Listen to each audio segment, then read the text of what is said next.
Buenas tardes, en el día de hoy quiero hacerles un video para que todos los colegas míos sepan identificar cuál es la mejor harina sin haberlas trabajado antes. ¿Cómo se logra?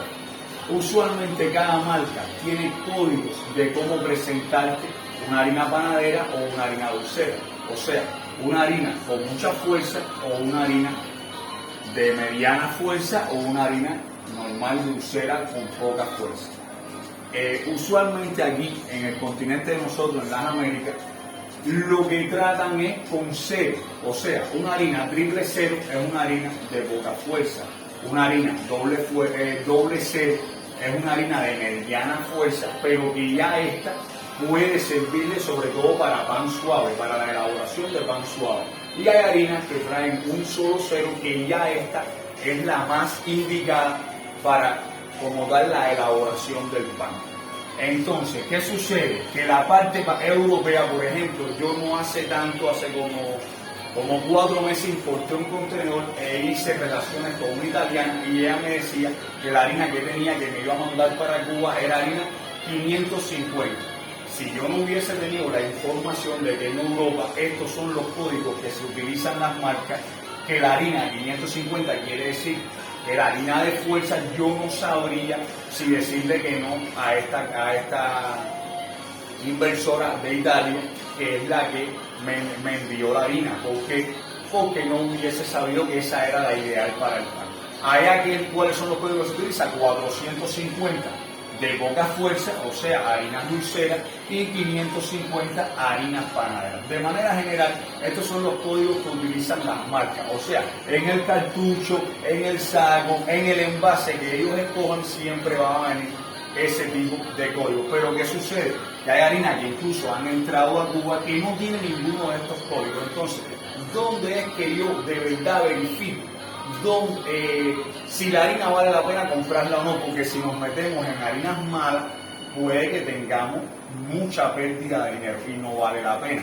Y a veces nos proponen buenos precios y nosotros, hasta por miedo de que es una harina barata o es una harina más económica, tenemos miedo de invertir. ¿Por qué? Por la ignorancia. Entonces, ¿a dónde yo voy siempre? Por la parte de atrás del saco vienen las distintas propiedades de la harina y voy exactamente, casi todos los cubanos que conocemos, lo del porcentaje de gluten. Ahora, ¿a dónde yo voy? Al porcentaje de proteína. Una harina que esté en el rango de 12% a 14% en proteína es una harina buena, es una harina panadera.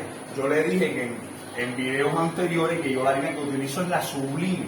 Esta harina es de la empresa Vacuum y esa en particular tiene un 13% en proteína, lo cual me da buenos resultados acá en la panadería. Pero, por ejemplo, al inicio de las importaciones acá en Cuba, donde uno no conocía estos datos de las harinas, me acuerdo que compré una harina Oro Verde que todo el mundo, como era el inicio y no teníamos costumbre, las harinas que habíamos comprado ahí siempre eran las nacionales, allí de Cienfuegos o de la empresa INSA en La Habana, y no teníamos costumbre de ver harinas lindas así blanquitas. ¿Y que compré? Oro Verde. Oro Verde es una harina maravillosa, pero es una harina dulcera. ¿Qué me faltaba saber? Este dato. Si te fijas en Oro Verde, en el porcentaje de proteína, te vas a dar cuenta que tiene 10.5 en proteína, lo cual no te admite estufa. Le das un poquitico nada más de humedad y se caía toda la producción y tuve mucha pérdida de dinero en este sentido. ¿Por qué?